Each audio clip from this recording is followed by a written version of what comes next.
What's up, guys? We have a new game with the white pieces. We're rated 1306 against Spencer in Peru, 1304. He opens up with the Scandinavian d5. Um, we take that pawn and try to bring his queen out. So we develop a piece and attack that queen. It makes sense. He goes back home, giving us another free tempo. So we can develop another piece. We can push our pawn in the center. Those are both reasonable. Black develops a minor piece. This attacks the knight and pins it. We're going to put a pawn in the center and open up our dark square bishop. He takes our knight unprovoked. We didn't play h3. We didn't have to spend a turn. What does this threaten? Well, it threatens if we take with the queen, he wants to take this pawn. In that position, this pawn is hanging. And what can black do there? He can give us this check, but other than that, I'm going to go for it. I don't know this if this is theory. Okay, so he doesn't take the pawn.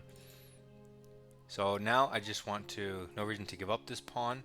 However, your instinct shouldn't necessarily be defend. You should always look for forcing attacking moves first. So I'm noticing that bishop out here actually comes with a pretty severe threat.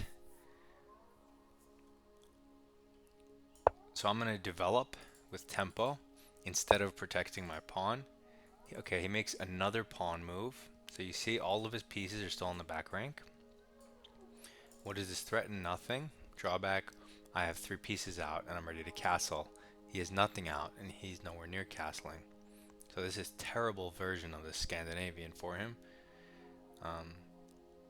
So now I could castle short, or I can develop my bishop, let's say here, and castle long maybe. Or maybe, what else? I mean, we might even be able to just give up this pawn because we're so much up in development, but just because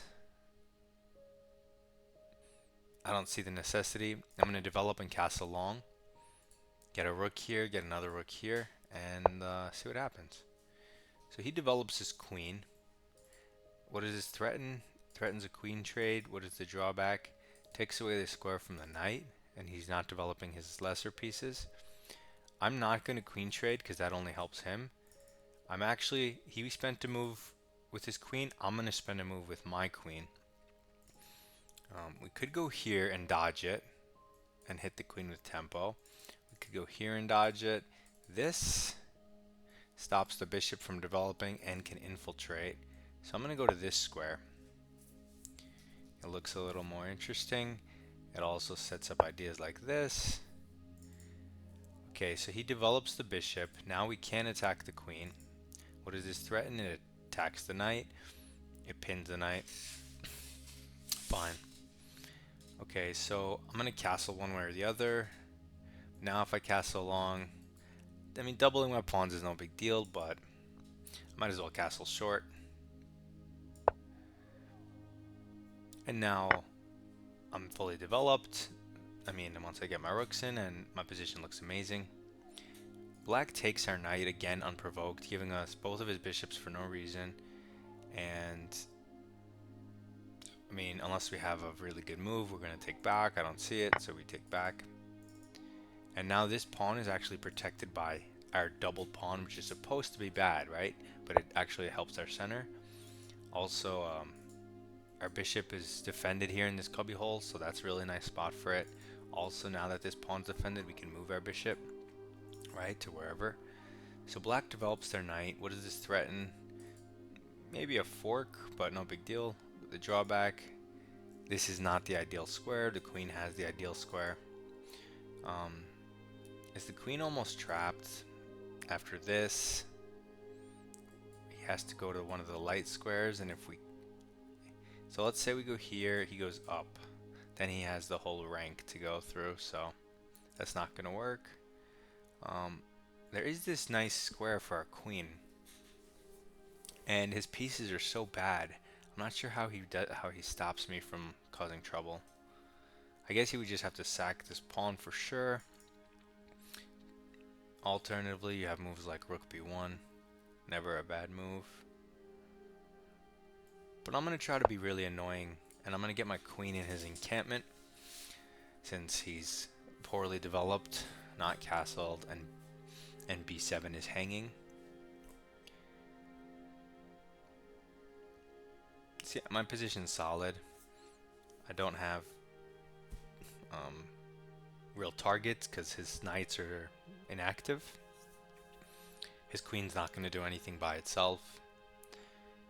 My double pawns are good because they support the center and give me a file to work with. And that's it. Now he's hard pressed to find a solution. You can't really defend this pawn, so I was gonna say kind of castle, but he goes here. What does this threaten? Threatens the queen. What's the downside? He probably should have castled. His knight's really awkward off sides. Doesn't have the best of futures. If I take and he takes, I ruin his structure, but I don't win. I mean, I could go here with my queen and win the pawn, but there's no reason to give up my bishop.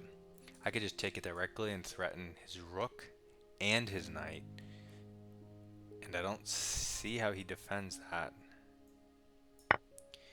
because his rook's hit, his knight's hit, and if he goes to defend, his knight's still hanging, and his knight can't jump anywhere here. There's no way to defend the knight. So this was a horrible move in light of my move. So he definitely should have castled, let me take the pawn, and then developed his knight somewhere. Actually, he can't even develop it there. Okay, so Spencer moves his rook over. What does this threaten? Threatens my queen. What's the drawback? Knight's hanging, pawn's hanging. We take the knight. He gains a little bit of activity, but no big deal. He castles. What does this threaten? Nothing, it just solidifies his position a little. The downside, it takes a turn. There is a pawn hanging here, but I like this pawn because it actually protects my queen from the rooks and lets my queen stay on a really active square, and I don't have to move it anywhere. So I'm not going to take that pawn. What I'm going to do is develop my pieces. My rook is inactive, so let's bring it in the game and contest his most active piece. Now we have the b file. Voila. So yeah, him taking is bad. When you have rooks in a standoff like that, you always want your opponent to take, because then when you recapture, you get the file. So he goes rook here, defending this pawn. This is, what does this threaten? Obviously nothing. Drawback is it's a terrible move. I wasn't even gonna take this pawn, and to defend it with your rook like this is so wrong and ugly. And queen b7, and what? So it doesn't threaten anything. Drawback is super passive, super ugly move. And like I said, queen b7 just hits the rook, so you have to lose the pawn anyway, or the rook. Wait a second.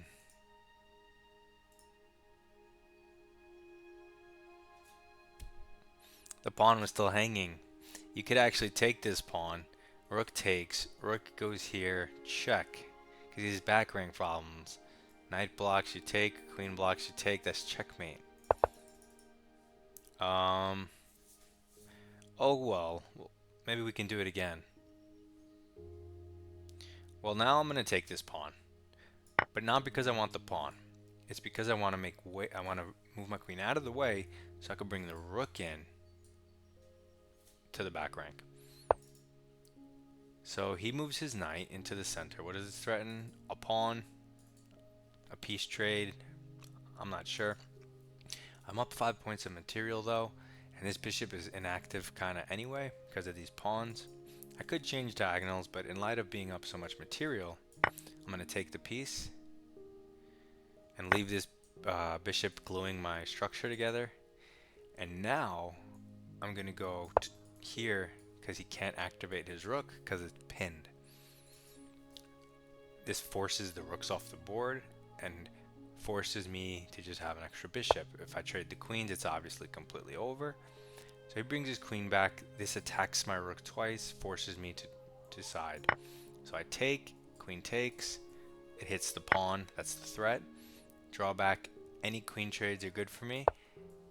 So even though this triple isolates my pawn, which normally would be like the worst thing ever, it's a completely winning endgame if it's just king and pawn. So I'm just basically protecting everything, and now I can just run this guy up the board.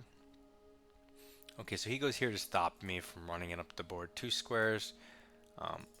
Whatever, I'm just going to relocate my queen to support that while it maintains control of everything and blocks the b file so he can't infiltrate.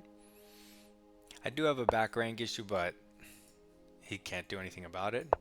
He wastes time. He makes a little luft for his king. Wait, did I just miss checkmates? Okay, no, he made luft because of this check. I didn't miss it. Okay. So I push my pawn. Now he's just pushing kingside pawns because he's desperate. I'm going to continue pushing. He keeps pushing, so now he can hit my bishop. I'm just going to stop that. My king needs lift anyway, right? It needed 1 square, so I don't have back rank issues, so might as well do this. It also gives an avenue to the center, not that I need it. And I'm going to push these pawns still. Now I'm threatening to force a queen trade right here, which he walks directly into. I'm moving a little fast because I'm so low on time. Even when I try to speak fast and move fast, 10 minutes is just nothing. So he resigns because he knows the queen trade is GG. So he takes 6 points from that guy, but now we're facing Jack 21. He's rated 1415. So this is the first above 1400 we're facing. That's scary. But he's not going to make a move, so we win just based on the intimidation factor. That makes sense. That's actually his most logical move, so he's a great player. Okay, we're up against not a 1400, a 1237. That's the other direction. Iraj Muhammad Jadapur.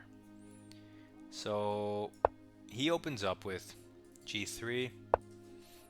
No idea what this is. Just a fianchetto. But I don't know if this is a specific opening. So he develops his bishop, attacks the pawn that we just put in the center. So if he's going to give us the center, we're going to take the center. So we're going to put 2 pawns in the center. It's what we call the ideal center. And he develops a piece. Now the downside of only developing your pieces and not putting a pawn in the center is that your opponent's pawns can steamroll forward, kicking your pieces. That's why the pawns are important. So in this scenario, I do have the option of kicking the knight. I'm not going to do it, but I have the option of doing it. I'm just going to develop. What do I want to develop? He's attacking this twice. So you probably don't want to hang it, right?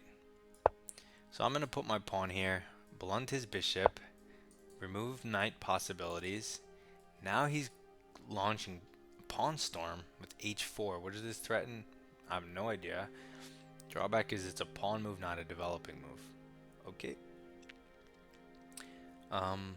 I'm going to continue my development with my king's knight to its most natural square. He goes e3. What does this threaten? Nothing. Just opens some diagonals, but weakens the light squares. That's the drawback. So I want to continue developing in a logical manner. This looks logical because these squares are going to run into pawns. So he pushes his pawn further. What does this threaten? It threatens the positional move h6, which would force me to go here, and that would be good for him in endgames because the pawn is so far advanced. It can give him potential winning options. So I'm going to take this time out to go h6 and say, guy, your pawn is overextended, right? It doesn't belong here. And after we trade some stuff in 15 moves, 20 moves, I'm going to pick this guy up. So right now he develops a bishop. What does this threaten? A bishop trade. Drawback, blocks the rook's vision, and this bishop is integral in defending all the weaknesses he created by moving his pawns to dark. So I have a good mind to take that, and I'm gonna, because that was kind of important, I feel like, to his position. Whereas I have pawns on light squares, so I have defense.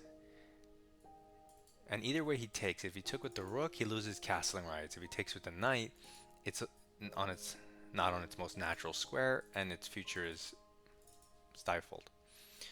And now it's my turn again, so I want to continue my development. Notice there's no attack on my king, no pressure, nothing. Okay, so he's gonna have a hard time developing.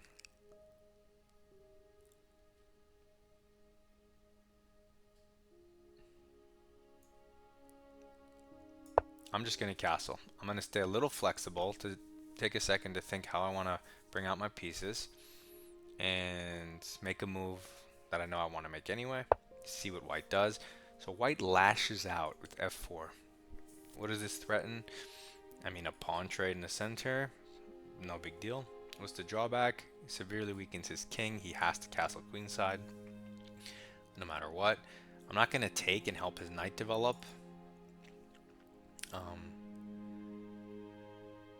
If I push past, his knight is really, I'm not sure what it's doing or where it's going. And I kind of like that. I feel like it, I mean, you could leave it here and just develop and let him, I mean, if he takes, that's really good for you too.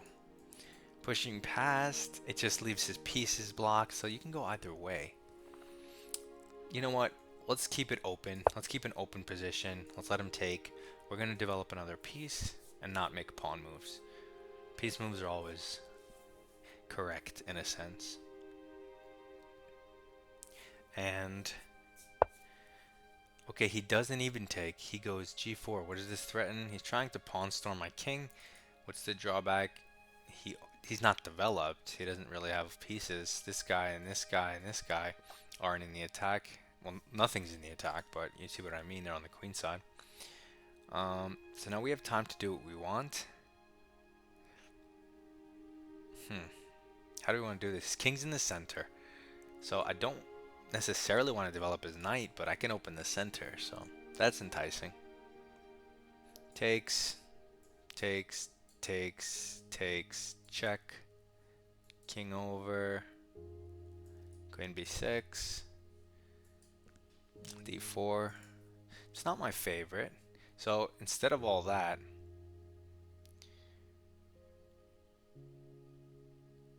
I'm going to take once.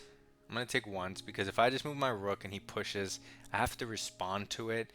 And if I take, he then gets to take with the f-pawn, removing my possibility of opening this file because my pawn will still be here. So let me get rid of the pawn so I have the square for my pieces.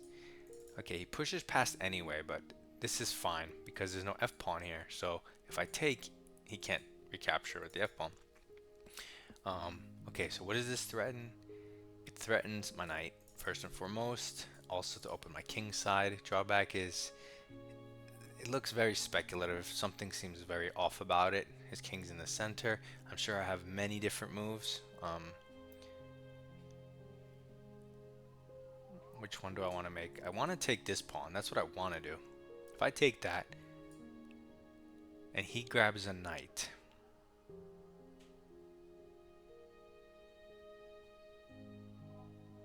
and I go check,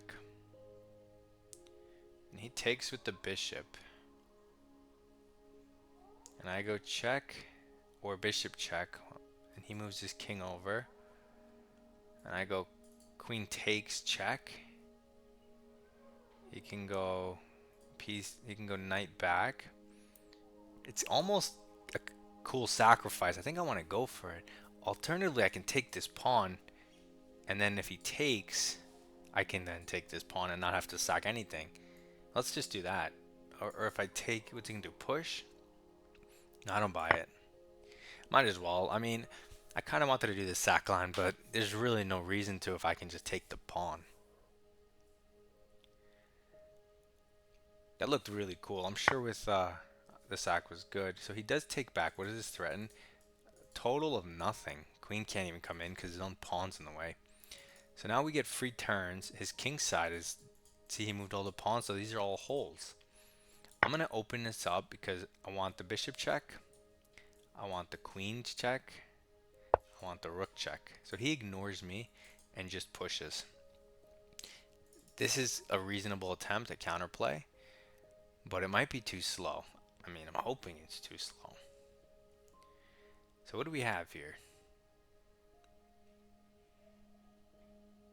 I mean, check does help him bring in one piece, but we do have this check. His king has to go somewhere. I don't know. I don't want to bring in his bishop though. That's really unfortunate. And if I start with this check and he just goes over, does that change anything? I might have ideas like, let me just open up the rook. I can't think of a better attacking idea than opening up the rook. I feel like that's the most important part of my attack. Sure, I bring the bishop out, but I'll just, I mean, it doesn't do anything. Especially if I'm quick. I need to be quick because I have a pawn here. So I have to give this rook check and bring another piece in the game. He can't block without sacking. I could block this way, but this is, I thought this was interesting, right? King has to go over, but then my bishop is hanging. So I think I should sneak attack him with like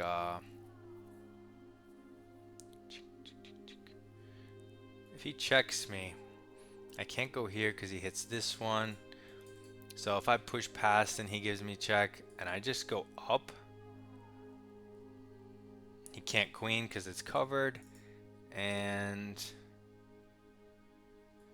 if I drop my knight back to open up space for my queen to checkmate,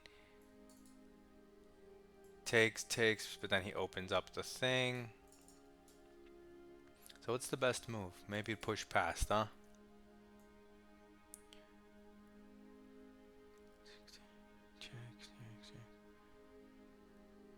Yeah, he needs another piece. It doesn't work with just with the 3 over here. But I want to checkmate him, so maybe I should have sacked this knight so I can get my queen in faster. So anyway, I figured maybe I could sack my knight now to get my queen in. That's kind of cool. So if I take this, and let's say he takes, I don't know, one way or the other. Then I go check, he goes over. Oh, but I can't bring my queen here because if he takes with the knight, I see. So let's just go up. Because otherwise his knight, if he takes with the rook, that might work. But if he takes with the knight covers that square. I wanted to bring my queen in with a check, but that's not going to work. So he does get a queen. Can I just take it though? What am I missing? What am I missing? I'm up 3 pawns now. And those were his attacking pieces. What the heck? Why did he just give them away? Okay, well, he made that easier for me because I only have a minute and that's not enough time to figure this out. So now it is. I put a rook here. I put a queen here. Easy. Okay, let's give this check so we can bring an extra piece in the game. And I don't know how he blocks it. Maybe knight back. But that looks deadly. Yeah, his king is fully exposed. And if you just launch your pawns at the enemy and they withstand your attack with good calculation, like I figured out I wasn't losing here. And now you just have no pawns. This happens. So he brings his knight back to defend, but the downside is it lets me do this. There might have been more accurate moves, like bishop here first, but I didn't calculate. Just being honest. And now this looks like checkmate in one. Do I see any objections? Do I hear any objections? Checkmate in one. So it's important to practice your tactics, your tactical vision, so you can see mating nets. I feel like if they made the board light up, all the squares that you control, it would be so much easier to see this stuff. Like, obviously not in real games, but like as a training procedure or something. You see everything you control and you're like, wow. But then when you just look at the empty squares, you know, you don't see anything. It's weird. Anyway, we take another one. We're now 13-12. This guy tried to checkmate us. I respect him for that. He just needs to develop his pieces. What are you going to do? Alright guys, submit your rapid games. Goodbye.